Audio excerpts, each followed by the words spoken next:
Welcome back to the channel, and in this episode we're going to be changing the oil in the Triumph TR6.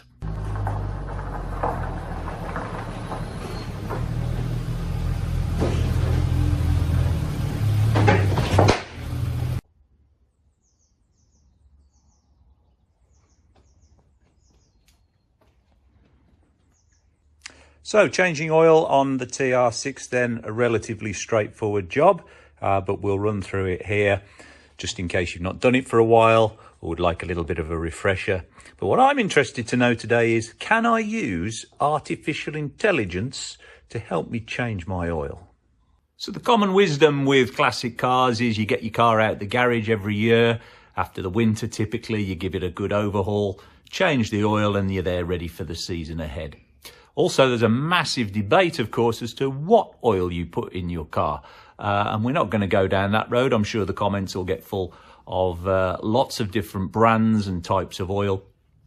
But I typically go for a straightforward 20 weight 50 oil to put in my TR6. But that's what I think. What does the cloud think? Let's ask Chat GPT and see if we can get an answer. Hi. Hey again, what's on your mind today? Yeah, I'm doing a service on a Triumph TR6, and I'm interested to know how often I should change the oil, and what oil would you recommend? For a Triumph TR6, it's recommended to change the oil every 3,000 miles or once a year, whichever comes first. If you're driving it hard or in tough conditions, you might want to do it a bit more often, like every 2,000 miles. Okay. As for the oil, go with a 20/50 viscosity, which works well for the TR6. Also, make sure to use an oil with high zinc ZDDP, as it helps protect the engine's flat tappet cam and lifters. Some solid options are Valvoline VR1 20/50, Castrol GTX Classic 20/50, Lucas Hot Rod and Classic 20/50. These oils will help keep the engine running smoothly and protect it from wear. Let me know if you need tips for any other part of the service. Okay, and what oil filter shall I use out of interest? For the Triumph TR6, the most common oil filter options are MAN W97-1, a solid choice, often recommended for classic British cars. K&N HP 2004, a high-performance option with a built-in nut for easy removal. BMC or Moss Motors branded filters. These are often recommended by TR6 specialists, and they're great for standard performance. Make sure the filter is compatible with the TR6's engine, and it should have a good anti-drain back valve to ensure oil doesn't drain out when the engine is off. Would you like help with anything else for your TR6 service? Can you do the service for me?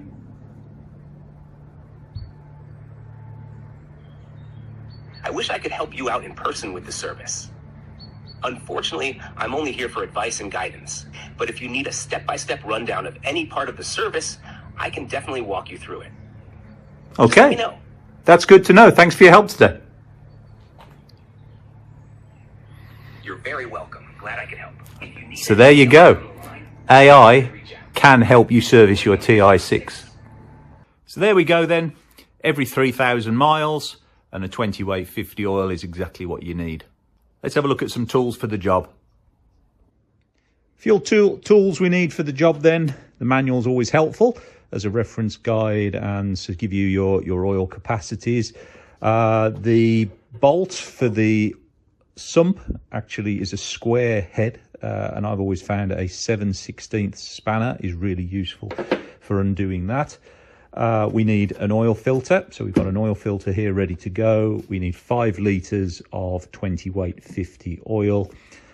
We need some way of getting the oil filter off, so here we've got an oil wrench there, and it's always useful to have a pan, a funnel, some rag and some gloves for your hands when doing the job as well. We're good to go then, so I'm going to run the car for a bit, get the oil nice and warm so it flows freely, so we get as much of the old oil out as we possibly can, and then we'll get the car up in the air so we can work underneath and drain the old oil out. Step 1 then, run the car for about 5 minutes or so until you get up to normal operating temperature.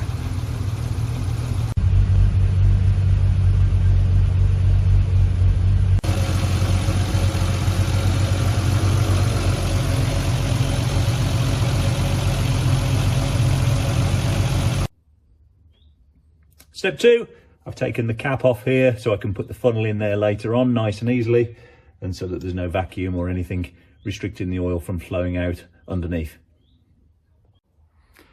Next up, we need to safely jack the car up. You can do that on axle stands, but I'm lucky today I've got the use of a lift, so we're going to lift the car up and work from underneath.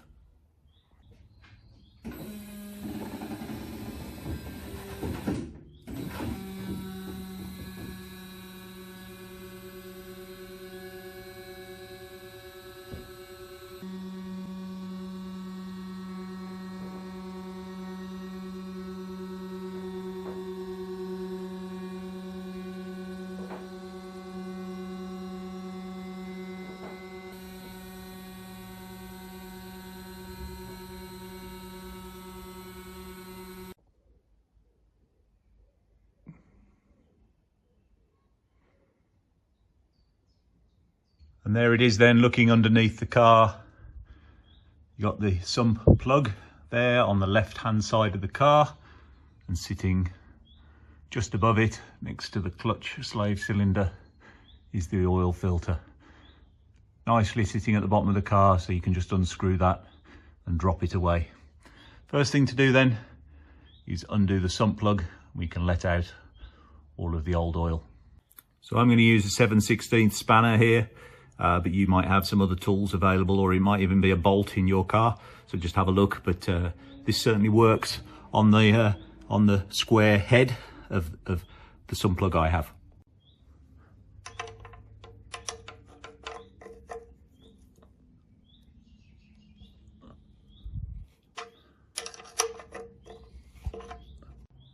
And now, just finger tight, I can undo it and let all the oil out into the pan.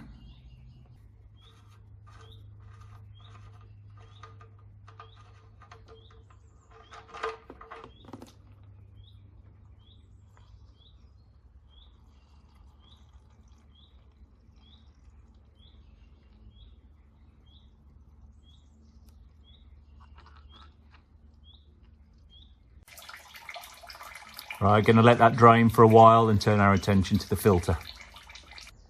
So using a strap oil filter remover here, we're going to put that around the filter,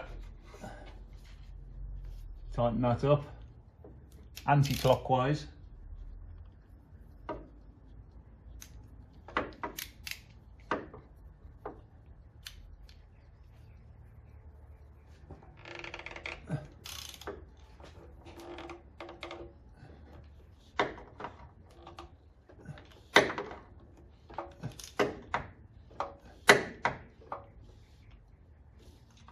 And loosen the filter off so it's hand tight only.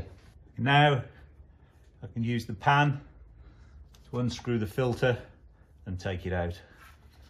It's always good to wear some gloves doing this. There's a good chance it's going to drip over the filter and go all over your hands as well.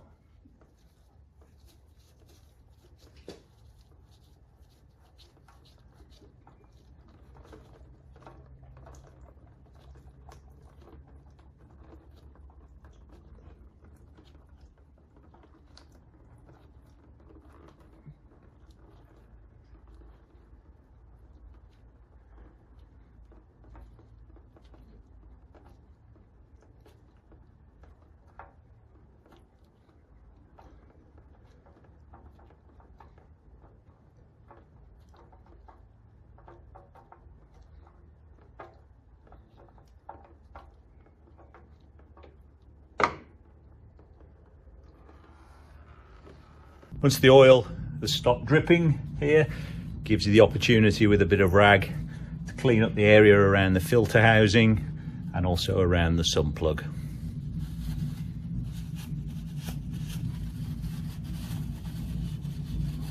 So with all the oil drained out of the car, that's the hard bit done.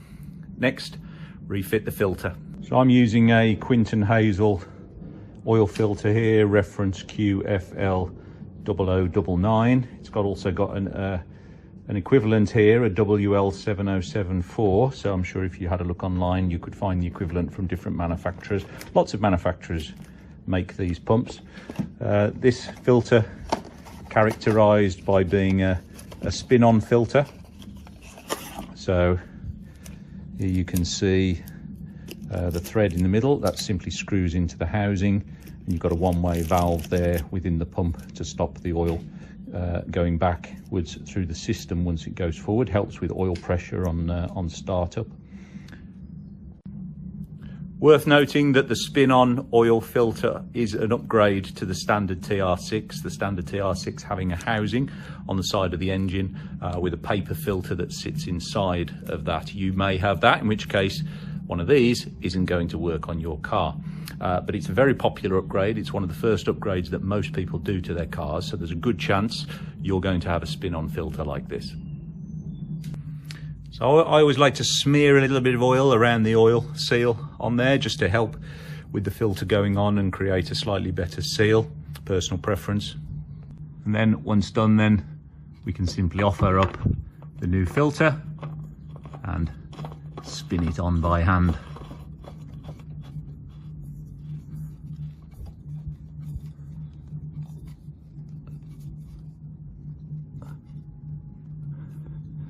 So I like to put it in hand tight and then give it about 1/8 of a turn again with the oil filter strap wrench, and that's the oil filter back in position. And now we can put the sun plug back in.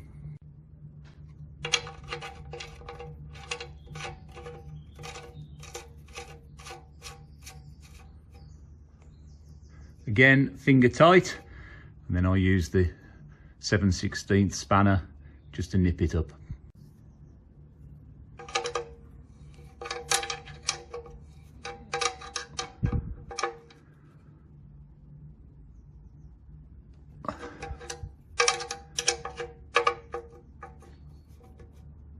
So that's the hard work done underneath the car.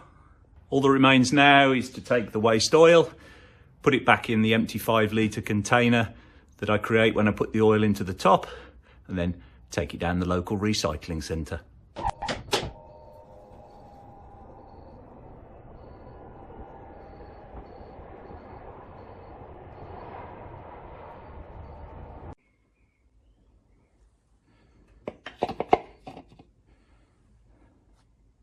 Now I'm working on about 4.5 litres into a TR6 from experience, but let's see what artificial intelligence says. Hi, it's me again. I'm doing the TR6 service. Hey there, how's it going with the TR6 service? Anything specific you're working on right now? Yeah, not bad, but I could do with a bit of help. I just need to know exactly how much oil do I need to put in the TR6 as part of the service oil change. For a TR6, the engine typically requires about 4 to 4.5 liters of oil during an oil change. Just make sure you're using the recommended oil type for your specific model. How's everything else going with the service? Yeah, it's fine, thank you. Okay, that's excellent. Thanks for your help. You're welcome. If you have any more questions, feel free to ask. So, 4 to 4.5 litres. I've changed the filter, so I'm guessing it's going to be closer to 4.5. But what I'm going to do is I'm going to put 4 in, and then run the engine for a few minutes, and then check using the dipstick how much I've got in. The oil I'm using then, some Dynalite 20 weight 50, specifically designed for classic engines, therefore giving it all the minerals and the ZDDP that it needs. As you can see, this is what we're looking for: optimized levels of ZDDP for wear resistance in these older based engines.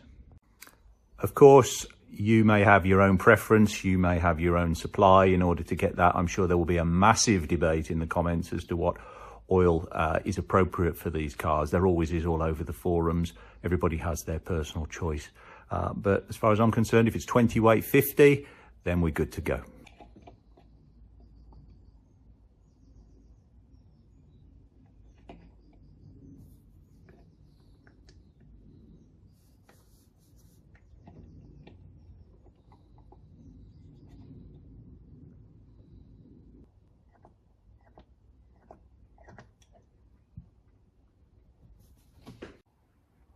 So that's 4 litres put into the car. We've let that settle so we can see where that's landed on the dipstick. Dipstick then located on this side of the car here. So we can pull that out, give it a clean, drop it back in again and see what level we've got. So there, after putting 4 litres of oil in, I'm right at the top of my dipstick there, probably just a millimetre or so below the top marker. So what I'm going to do, although I think it might need a bit more oil, I'm actually going to stop there. I'm going to start it up, go for a drive, and then remeasure, and then I can top up as required with the view to getting somewhere between half and the top of the dipstick there. So with the oil level checked, last job then is to refit the cap on top of the rocker cover. And that's the oil changed, job done. So after a quick 5-mile run now, just going to check the oil again.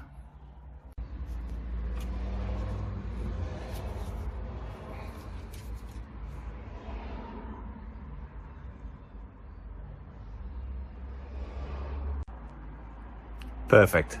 So that should see me right for the season, or 3,000 miles, whichever comes sooner, and then we'll be doing the job all over again.